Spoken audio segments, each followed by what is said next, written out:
Morning students, a very warm welcome to you. आज हम economics में आज एक नई यूनिट स्टार्ट करेंगे बच्चों, जिस यूनिट का नाम है डेवलपमेंट पॉलिसीज एंड एक्सपीरियंसेस, जिसमें हम 1947 से लेकर 90 के बीच जो भारत में विकास हुए हैं उनसे संबंधित नीतियों के बारे में पढ़ेंगे।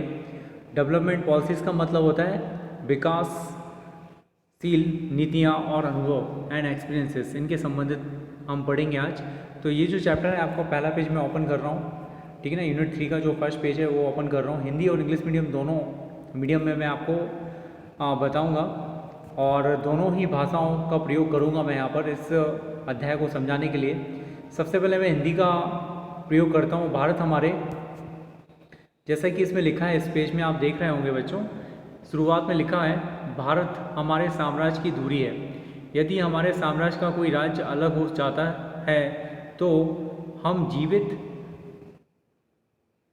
रह सकते हैं। यदि हम भारत को खो देते हैं तो हमारे साम्राज्य का सूर्य अस्त हो जाएगा। कहने का मतलब है कि जो हमारे भारत के जो राज्य है, जो साम्राज्य है हमारे भारत का, उसके जो राज्य हैं वो भारत के हिस्सा हैं और भारत का कोई भी हिस्सा भारत से अलग नहीं है। और अगर हम भारत को खो देंगे तो एक तरह से अस्त हो जाएगा, सूर्य अस्त हो जाएगा। ये जो कथन है, ये कथन एक विक्टर अलेक्जेंडर रूस ने लिखा हुआ है। ये 1894 में ब्रिटिश इंडिया के वायसरॉय थे, उन्होंने ये कथन लिखा हुआ है जब हमारा भारत गुलाम था विदेशी साम्राज्य का। देखिए इंग्लिश में इस स्टेटमेंट को मैं कहूँगा, India is the pivot of our empire. मतलब जो भारत में पुराने समय में ब्रिटिश साम्राज्य का जो दबदबा था उस समय की बात है, और वहीं के एक वायसरॉय ने ये स्टेटमेंट लिखा है, if the empire loss any other part of the dominion can survive, but if we lost India, the sun of our empire will have set। कहने का मतलब है कि ब्रिटिश साम्राज्य ने कहा कि हम कोई और हिस्सा भारत का, कोई भारत के अलावा दूसरे देशों को हम खो दें तो चलेगा, लेकिन अगर हमने भारत को खो दिया तो मतलब हमारा अस्त हो जाएगा, सूर्य अस्त हो जाएगा। ऐसा ये वायसरॉय अलेक्जेंडर ब्रूस ने कहा था। अब देखिए इंट्रोडक्शन में स्टार्ट कर रहे हैं, इसका परिचय आरंभ करते हैं। The primary objective of this book Indian Economics Development is to familiarize you with the basic features of the Indian economy। मतलब भारत का जो विशेषता है उनसे आपको जोड़ने के लिए हमारा मेन ऑब्जेक्टिव है इंडियन इकोनॉमिक्स को पढ़ना या पढ़ाने का, ठीक है ना। As it today in the aftermath of independence, मतलब भारत जब से आज़ाद हुआ तब से, however it is equal important to know something about the country's economic past even as you learn about its present state and future prospect. ठीक है ना। हम जो अर्थशास्त्र पढ़ रहे हैं इसमें हमने भूतकाल का जो अवलोकन है उसको भी करेंगे हम, और साथ ही साथ प्रेजेंट में हमारी क्या कंडीशन है उसको भी हम पढ़ेंगे, साथ ही साथ भविष्य के लिए हमारा क्या प्रोस्पेक्ट है उसके बारे में भी हम जानेंगे। तो बच्चों इसमें लिखा है, so let us first look the state of India economy prior to the country's independence and from the idea of shaped India post independence development strategy. तो पुराने समय में क्या स्ट्रेटजीज अपनाई गई थी भारत को विकास दिलाने के लिए, विकसित करने के लिए, और अभी क्या स्ट्रेटजीज अपनाई जा रही है इंडिया को डेवलप करने के लिए, तो उसके रिगार्डिंग हम पढ़ेंगे। The structure of India's present day economy is not just a current making, ठीक है ना। अभी जो एक तरह से संरचना है भारत की अर्थव्यवस्था की, वो एक करंट मेकिंग कंडीशन जैसी है। It has its root steeped in history, मतलब हमारी जो अर्थव्यवस्था है उसके जो रूट हैं वो पुराने समय में विद्वान है। इसके अलावा मैं आपको बताना चाहूँगा कि आपको पता है कि जो ब्रिटिश एम्पायर है उसने हमारी कंट्री उस एम्पायर से आज़ाद हुई थी 15 अगस्त 1947 की।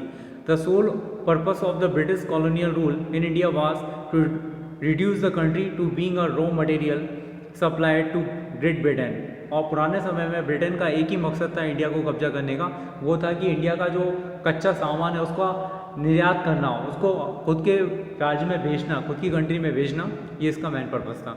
तो जो बच्चे हिंदी मीडियम के उनको भी मैं बताना चाहूँगा परिचय में क्या लिखा हुआ है। बच्चों देखिएगा, भारत का आर्थिक विकास विषयक इस पुस्तक का मूल उद्देश्य आपको भारतीय अर्थव्यवस्था की मूलभूत विशेषताओं की जानकारी देना और स्वतंत्रता प्राप्ति के बाद से हुए विकास से अवगत कराना है। यद्यपि देश की वर्तमान अवस्था तथा भविष्य की संभावना की चर्चा करते समय उसके आर्थिक अतीत पर ध्यान देना भी उतना ही महत्वपूर्ण होगा।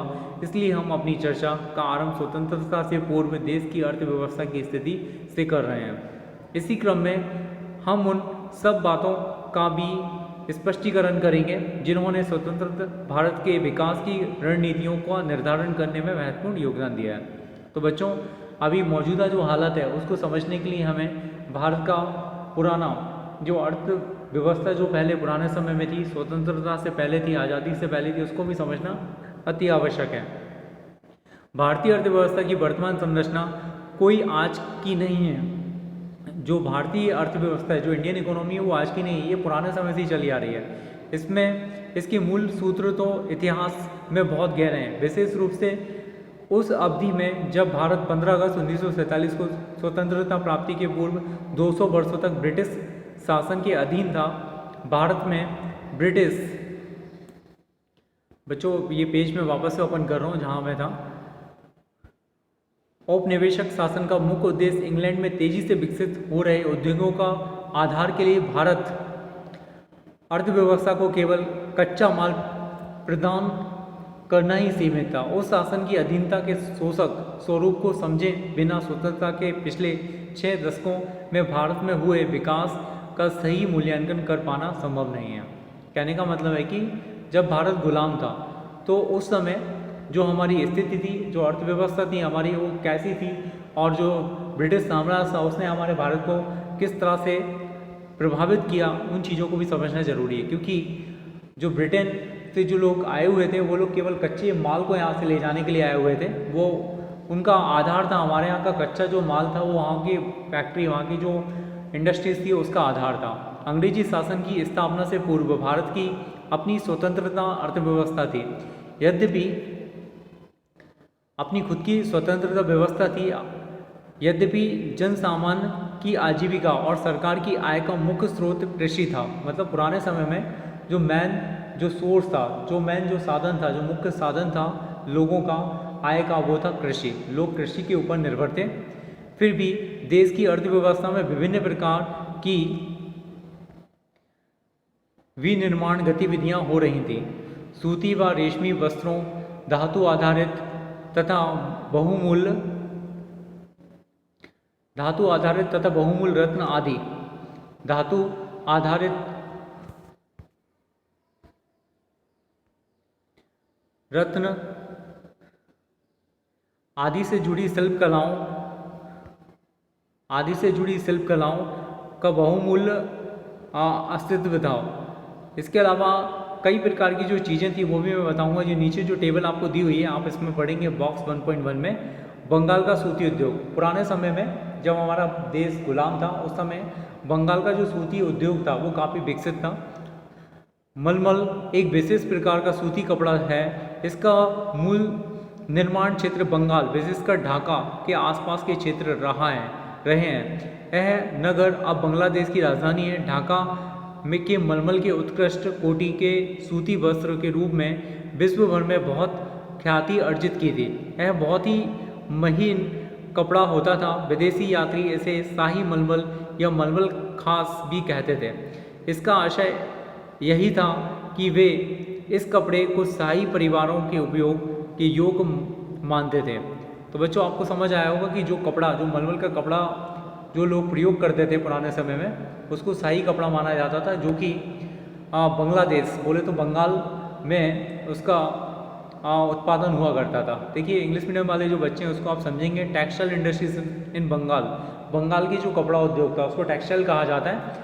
तो muslin is a type of cotton textile. Muslin मतलब मलमल, जो है एक कॉटन मतलब कॉटन से बना हुआ कपड़ा है। Which had its original Bengal, जो कि कहाँ से उत्पन्न हुआ है, बंगाल से उत्पन्न हुआ है। Particularly places in and around Dhaka, specially वो ढाका और उसके इर्द गिर्द की जगहों से उत्पन्न हुआ है।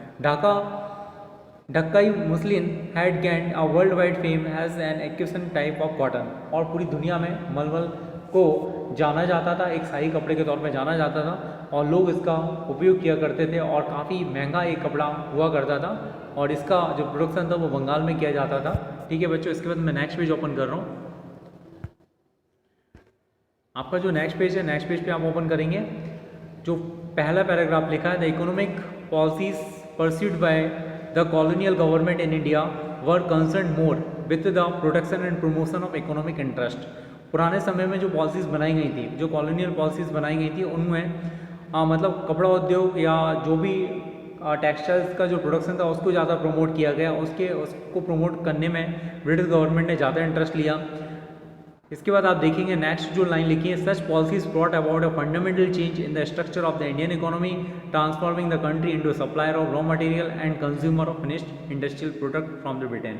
हमारा जो देश था वो केवल एक कच्चा माल को निर्यातक बन गया था, जो कच्चा माल है, जो रॉ मटेरियल उसको एक्सपोर्ट करता था और वहाँ से ब्रिटिश में जो मटेरियल बनता था उसका इंपोर्ट करता था। इस तरह से हमारी जो अर्थव्यवस्था थी पूरी तरह से चरमरा गई और ब्रिटेन की अर्थव्यवस्था बहुत ही मजबूत हो गई। Obviously the colonial government never made any sincere attempt to estimate India's national and per capita income.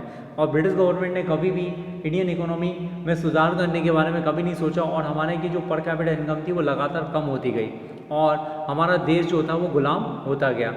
इसके अलावा आप देखेंगे नीचे लिखा है, दादा भाई नरोजी, विलियम डिग्बी, फ्रेंडले, श्री रास, VKRV Rao and RC Desai, ठीक है ना।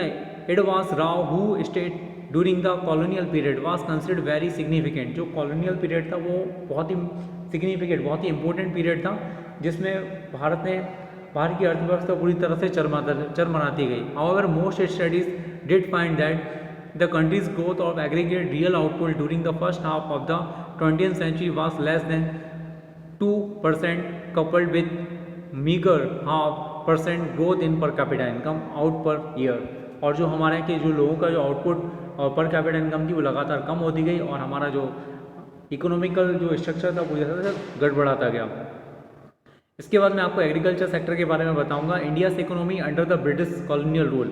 भारत की जो अर्थव्यवस्था थी ब्रिटिश के साम्राज्य में, ठीक है ना, वो एग्रेरियन थी, मतलब खेती पर निर्भर थी।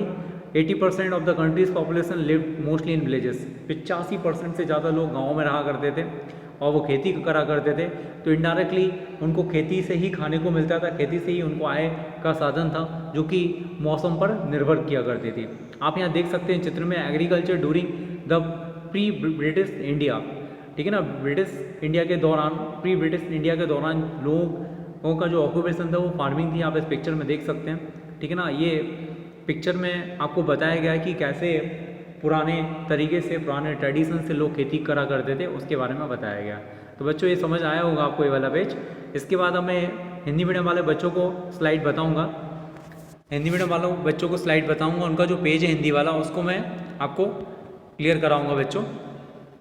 तो सबसे पहले आप देखेंगे यहाँ पर शुरुआत में, औपनिवेशिक शासकों द्वारा रची गई आर्थिक नीतियों का ध्येय भारत का आर्थिक विकास नहीं बल्कि अपने मूल देश के आर्थिक हितों का संरक्षण और संवर्धन ही था। मतलब ब्रिटिश गवर्नमेंट केवल खुद के देश के बारे में सोचती थी, भारत के बारे में नहीं सोचती थी।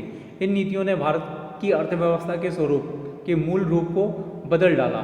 भारत इंग्लैंड को कच्चे माल की पूर्ति करने तथा वहाँ के बने तैयार माल की पूर्ति करने और तथा वहाँ बने माल का आयात करने वाला देश बनकर रह गया था।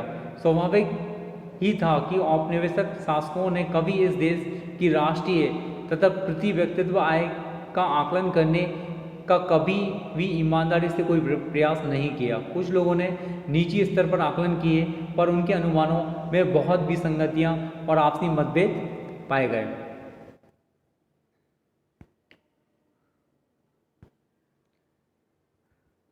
इन आकलनकर्ताओं में दादा भाई Naoroji, William Digby, Findlay, Siraj, doctor VKRV Rao तथा RC देसाई प्रमुख रहे हैं। औपनिवेशिक काल के दौरान डॉक्टर राव द्वारा लगाए गए अनुमान बहुत महत्वपूर्ण माने जाते हैं। फिर भी सभी अध्ययनकर्ता एक बात पर सहमत हैं कि 20वीं शताब्दी के पूर्वार्ध में भारत का राष्ट्रीय आय की वार्षिक समृद्धि दर 2% से कम ही रही है। प्रति व्यक्ति उत्पाद वृद्धि दर तो मात्र 0.5% ही रही है, मतलब जो वृद्धि थी वो 0.5% से भी कम रही है। इसके अलावा हमारा जो देश था वो कृषि क्षेत्रक देश था और ब्रिटिश शासन के दौरान हमारे यहाँ जो लोग रहा करते थे भारत में, जो 85% से ज़्यादा जो लोग थे वो गांव में रहा करते थे। उनका जो मुख्य व्यवसाय था वो खेती था।